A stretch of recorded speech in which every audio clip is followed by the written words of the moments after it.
Hello guys, तो कैसे हैं आप लोग। देखिए, आज हम लोग एक नए कॉन्सेप्ट के बारे में पढ़ेंगे, ग्रीन हाउस इफेक्ट। इससे पहले आप लोग के लिए क्वेश्चन है, उस क्वेश्चन का जवाब आप लोग सोचिएगा। ठीक है, बता देंगे, आंसर तुरंत ही बताएंगे। जैसे हम लोग के इंडिया में, ठीक है, सूर्य का प्रकाश चाहे ठंडी हो चाहे गर्मी हो बराबर मिलता है, और यहाँ के जो हरे सब्जियाँ हैं वो प्रकाश संश्लेषण के द्वारा अपना भोजन आराम से बना लेती हैं, और उन हरी सब्जियों को हम लोग खा जाते हैं। ठीक है, अब यही चीज़ अगर ठंडे प्रदेशों में करना हो, ठंडे देशों में करना हो, तो आप लोग क्या करेंगे। जैसे रसिया वाले साइबेरिया क्षेत्र हो गया, ग्रीनलैंड हो गया, कनाडा हो गया, ये सब देश जो है, ये लोग क्या करते होंगे, कुछ ना कुछ तो करते होंगे, क्योंकि हरी सब्जियां हैं। अब अलग अलग देशों से मंगा भी नहीं सकते हैं, उतना ही ना मंगा सकते हैं जितना वहाँ पे बेसी होगा। जहाँ पे ज़्यादा होगा वही ना दे सकता है, जिसके पास ज़्यादा नहीं है, वहाँ पे कंजम्पशन हो जा रहा है, वो तो देगा नहीं। तो जैसे कनाडा वाले वो लोग क्या करते हैं, ठीक है, इसके लिए वे लोग करते हैं हाउस बनाने का काम। और किस तरह का हाउस, तो ये एक ग्लास का हाउस है। किस तरह का है, ग्लास का हाउस है।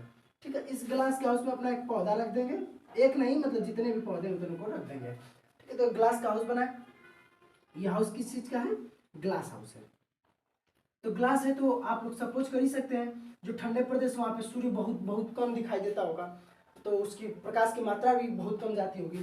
तो ये ग्लास हाउस है, इसमें सूर्य का प्रकाश अंदर गया, ठीक है, अंदर तो आ गया, और ये फिर वापस टकरा के जितना मिलना था मिल गया, वापस चला जाएगा। ठीक है, जबकि पौधों को उगने के लिए क्या चाहिए, सूर्य की गर्मी। अब सूर्य की गर्मी इन पौधों को मिलेगी कैसे, क्योंकि ठंडे प्रदेश है, सूर्य वैसे भी बहुत कम उगता है। तो करेंगे क्या ये लोग, तो ये जो ग्लास है इसके ऊपर एक लेयरिंग कर देते हैं। लेयरिंग किस बात की, कि सूर्य का प्रकाश आने को तो आ जाएगा, लेकिन वापस जाते समय टोटल नहीं जाएगा, मतलब वापस जाते समय इसकी गर्मी टोटल नहीं जाएगी। तो यहाँ पे जब लेयरिंग कर देते हैं, तो अब सूर्य का प्रकाश आने को तो आ जाएगा, लेकिन इसका टोटल वापस नहीं जा पाता है।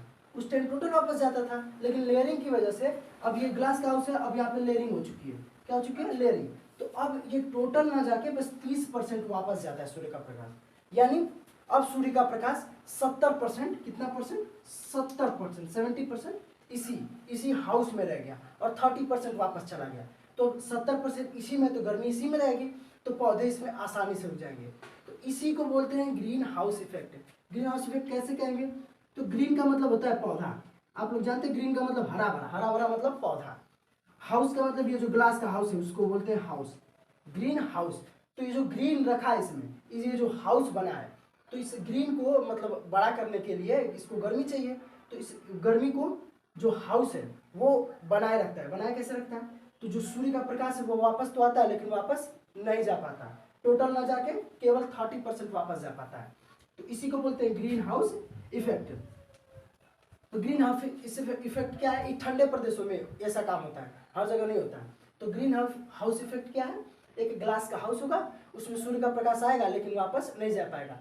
तो आप लोग सीधा सीधा कह सकते हैं कि जो ग्लास है उसमें सूर्य का प्रकाश तो वापस आ सकता है, लेकिन ज़्यादा से ज़्यादा मात्रा इसी हाउस में रह जाती है, और इसी इफेक्ट को बोलते हैं green house effect, green gas प्रभाव, ग्रीन हाउस प्रभाव। ठीक है, ग्रीन हाउस प्रभाव, ग्रीन गैस प्रभाव या ग्रीन हाउस प्रभाव, दोनों बात वही है। तो ग्रीन हाउस इफेक्ट क्या है, ग्रीन हाउस इफेक्ट, सूर्य का प्रकाश शीशे के अंदर आता है लेकिन वापस नहीं जा पाता है, जाता है मतलब 30% जाता है। तो जो ग्रीन हाउस की वजह से जो सूर्य का प्रकाश वापस नहीं जा पाता है, इसी इफेक्ट को बोलते हैं ग्रीन हाउस इफेक्ट। ये फर्स्ट सेंस है। सेकेंड सेंस क्या होगा, ये खतरनाक है, ये हमारे किसी काम का नहीं है, उतना हम लोग को जानकारी की जरूरत नहीं है, लेकिन इसी के आधार पर एक और सेंस बनाया गया, उसी को बोलते हैं green house effect. Green house effect ये भी है, और वो भी ग्रीन हाउस इफेक्ट है, लेकिन वो वाला मेरे काम का है, हम लोग के काम का है। ठीक है, यहाँ पे मान लीजिए सूर्य का प्रकाश है, ठीक है, सूर्य है, यहाँ पे अपनी पृथ्वी है, थोड़ा पृथ्वी बड़ी बनाए है, सूर्य वैसे बड़ा है लेकिन दिखाई तो हम लोग को छोटा ही देता है। ठीक है, तो पृथ्वी पे पेड़ पौधे होंगे या नहीं होंगे, जवाब है हाँ, पेड़ पौधे होंगे। पृथ्वी का एक वायुमंडल है, आप लोग जानते होंगे, जो आकाश हम लोग देखते हैं नीला नीला, वो वास्तव में पृथ्वी का एक वायुमंडल है। हम लोग इस पे खड़े हैं और ये पृथ्वी का ये वायुमंडल है, नीला नीला दिखाई देता है। ठीक है, इसी में ओजोन लेयर है, ओजोन लेयर है, कहीं ना कहीं है, ये ओजोन लेयर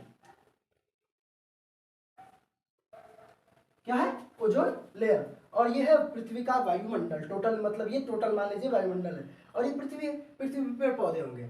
उसी तरह से जैसे एक ग्रीन हाउस, जो ग्रीन हाउस बना था उसमें पेड़ पौधा था, तो ये हो गया पेड़ पौधे, ग्रीन जिसको बोलते हैं, ठीक है। और ये जो वायुमंडल है ना, ये वायुमंडल पृथ्वी का, ये एक ग्लास की तरह काम करता है। ग्लास की तरह कैसे? सूर्य का प्रकाश वापस आता है इसमें और वापस से चला जाता है। आया, हम लोग को गर्मी मिली, चला गया। ये तो हो गया पूरी पृथ्वी के लिए, पृथ्वी के लिए। अब देखिए यहाँ के पौधे हैं, ये पृथ्वी के पौधे, तो ये जो वायुमंडल है पृथ्वी का, ये एक गैस ग्लास की तरह काम कर रहा है। तो यहाँ पे तो सूर्य का प्रकाश आया और वापस चला जाता है, लेकिन यहाँ पे लेयरिंग, वहाँ पे जैसे ग्लास में लेयरिंग की जाती थी, यहाँ पे लेयरिंग की नहीं जाती है, हो जाती है। ये सेकेंड सेंस में ये दिक्कत है बस। फर्स्ट वाले सेंस में लेयरिंग की जाती है ताकि प्रकाश रुके, और सेकेंड जो सेंस बता रहे हैं इसमें लेयरिंग की नहीं जाती है, लेयरिंग अपने से हो जाती है, इसको कोई करता नहीं है। और ये होता कैसे है? तो हम लोग की वजह से होता है। यहाँ पे जो गैसेस हो जाती है, क्या हो जाती है? गैसेस।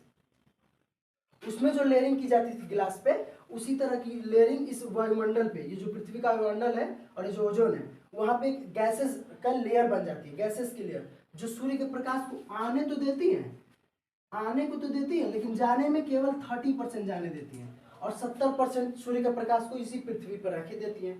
तो इससे पृथ्वी पे तापमान बढ़ता है, ठीक है। तो ये ग्रीन हाउस इफेक्ट कैसे हुआ? तो देखिए, ये पृथ्वी का वायुमंडल शीशे की तरह, पृथ्वी खुद एक हरी भरी पेड़ पौधे की तरह है, तो ये हरी भरी और ये शीशे की तरह। तो ये सूर्य का, अब सबसे बड़ी की लेयरिंग कहाँ से है? तो जो लेयरिंग होती है वो गैसेस की वजह से होती है। तो ये गैसेस की वजह से ये वायुमंडल है, यहाँ पे लेयरिंग हो गई, तो सूर्य का प्रकाश वापस तो आया, लेकिन इसका केवल 30% वापस जा पाया और 70% यहीं पे रह गया। तो सूर्य का प्रकाश आना और फिर उसका केवल 30% जाना, ये तो ग्रीन हाउस इफेक्ट है। और ये करता कौन है? इन गैसेस की वजह से। क्यों? क्योंकि ये गैसेस ही इस सूर्य के प्रकाश को रोक देती है और जाने नहीं देती है। इसीलिए इन गैसेस को बोलते हैं green house gases. Green house gases. Green house gases क्यों बोलते हैं? क्योंकि ये ग्रीन हाउस इफेक्ट पैदा करती हैं। ग्रीन हाउस इफेक्ट क्या है? कि सूर्य का प्रकाश अंदर तो आ सकता है, लेकिन इसका केवल 30% जा सकता है, बाकी इसी में रह गया। ये ग्रीन हाउस इफेक्ट। और इसको करता कौन है? हमारी पृथ्वी पे कौन करता है? एक लेयरिंग बना के कौन करता है? गैसेस करती है। इसीलिए इन गैसेस को बोला जाता है ग्रीन हाउस गैसेस, GHG। और इससे सबसे खतरनाक मेन जो है वो है CO2। जो करने वाला इसमें सबसे मेन खतरनाक आदमी जिसको बोलते हैं डॉन, तो ये जो डॉन है वो CO2 है। इसके अलावा CH4 मेथेन है और NO2। इसके बारे में हम अलग से वीडियो बना देंगे, इन सबके बारे में बता देंगे, ठीक है। फिलहाल आप लोग ग्रीन हाउस इफेक्ट समझ गए होंगे। ग्रीन हाउस इफेक्ट क्या है? कि सूर्य का प्रकाश तो वापस आया, जैसे ये ग्रीन है, ये हाउस है, ग्लास का हाउस है, तो सूर्य का प्रकाश वापस तो आया, लेकिन केवल 30% वापस, सूर्य का प्रकाश आया लेकिन केवल 30% वापस जाता है, 70% इसी में रह गया। यही कारण है ग्लोबल वार्मिंग का भी। ग्लोबल वार्मिंग अगर वीडियो देखना चाहे तो लिंक डिस्क्रिप्शन में देख लीजिएगा।